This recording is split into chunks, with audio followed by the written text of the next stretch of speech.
It's not a big surprise. He's making his way up here right now. His color is either lilac or lavender. Give it up for Kyle Kuzman, everybody! Thank you. Happy to be here. All I needed to do was die in fear for the last hour. So, to set the scene, if you've looked at your handout already, that's cool. You didn't need to, but my favorite professor always had wonderful handouts, so I'm proud, Florence. So back in 10th grade, I was 16. I got to go to Germany for an exchange. The drinking age, if you don't know, is literally 16 in Germany. Legally, you can buy only beer and wine, but they never check anything. And my best buddy, John Hoffman, is a very astute guy, right? Like, he heard I was in Germany, and the drinking age was 16, which we both were at the time. So he obviously convinced his parents to let him go visit us in Germany, but it was only like a week, maybe 10 days. So he had to take full advantage. Like, he had to drink as much in those 10 days that I was drinking in like 6 months there, right? So John lands in Germany, we greet him at the airport. He's like, all right, let's go to get booze. And we're like, okay, buddy, like walk into any gas station, any grocery store, whatever you want. It's like, take your pick. You get it all. And like a couple days later, we get invited to some huge rager out in like the countryside, like middle of nowhere. They call it the ass of the world in German.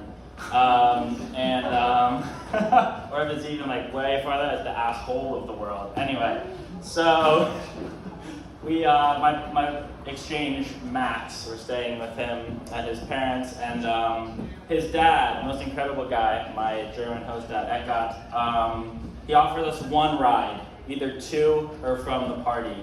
And here's like my barely like tenuous connection to Shark Tank, right? Max is such an idiot, you should put this guy on Shark Tank.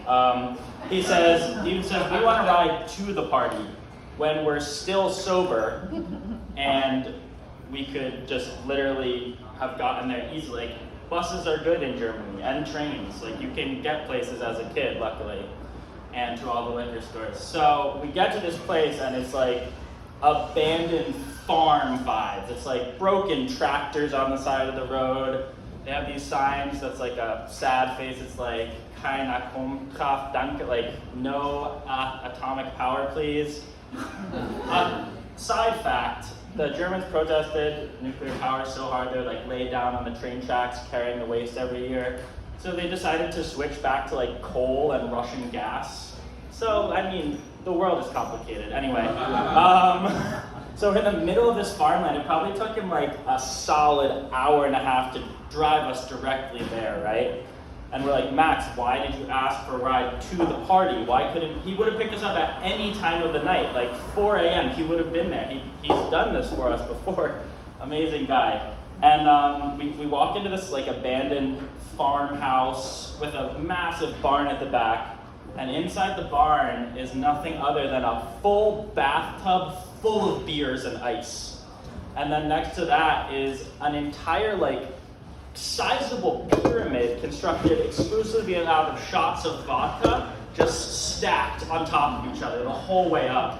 And John took that vodka mountain as his calling that night, and he had way too many. To prove his sobriety, he would routinely retreat to the bathroom to pee and at the same time record himself saying how sober he still was. And when we reviewed these videos after the fact, he had just deteriorated so quickly. And one time I'm peeing, and I don't drink at all, not like barely drank then, but someone ran into the bathroom calling for me. They're like, your friend, he's on the ground, he's being aggressive.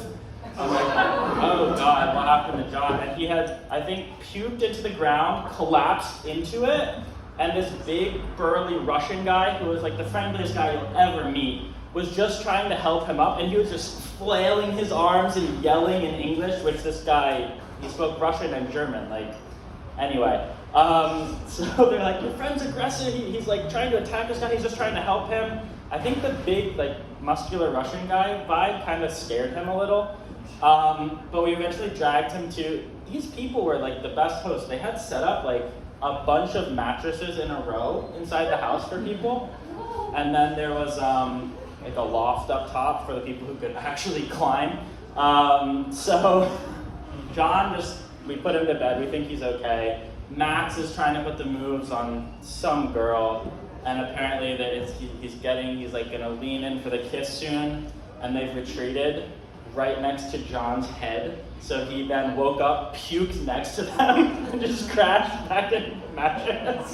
So Max did not get any action that night. He was very mad. And we wake up the next morning. They have wicked hangovers. I'm pretty groggy, whatever. I need a lot of sleep. And the only things we have to eat are these tiny little pretzel sticks and these like mini sausages, right? And so we're making like a full, healthy breakfast out of these things. And we look at the directions to go home, and it's like, first walk 35 minutes to the bus station. I'm like, God. And we're walking on these roads, like snacking on these pretzels and these mini wieners, whatever. And all of a sudden we come to this farm with 2 little ponies. And we look over at the ponies, we're like, okay, they're like trotting towards us. And then in the middle of the lawn, we see, okay, and now you flip your hand down and pretend to be surprised. We see this godforsaken, like absolute atrocity of like some high pony constructed with wood. That's that paper for you. I saw this llama over here with the rocket, like grenade things, and like that thing's weird, but it has the same vibe as this demented horse figure, right? And we're like, this can't be real. Luckily, he snapped some pictures of it. I couldn't tie a location to them, but I swear we easily walked, no exaggeration, like half an hour, 45 minutes to the bus stop, waited there until the next bus, because yes, the buses are good, but like, they don't go to this godforsaken, like, high horse farmland, right? We get to the bus station, get on the bus, and it must have been an hour and a half, maybe 2, maybe more bus ride, and John beelines to the back of the bus, lays his ass down on the seats in the back that's like a bed, and just conks out there for the entirety of the bus ride.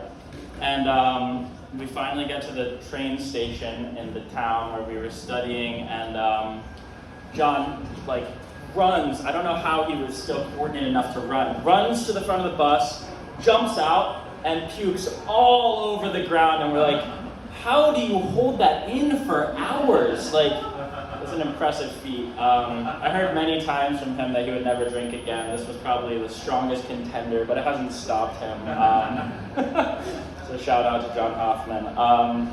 But yeah, this thing lives in our nightmares. Like, I kid you not, it's so utterly freaky. Like, I don't know what kind of these Germans were, but I'm sure they were not big fans of nuclear power. Thank you so much. Have a good night.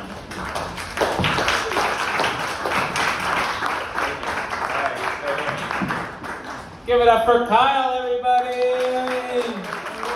And for the first person who's ever brought a visual aid to Whale Tales. One more time for Kyle, guys. Let's see, Kat, do you have a score for Kyle? All right, here's the moment of truth, man. I thought you were gonna just put 3 of his handouts out. No, but it's the orange smiley face, the scary ghost, and the vomit. Of course, it's the vomit guy.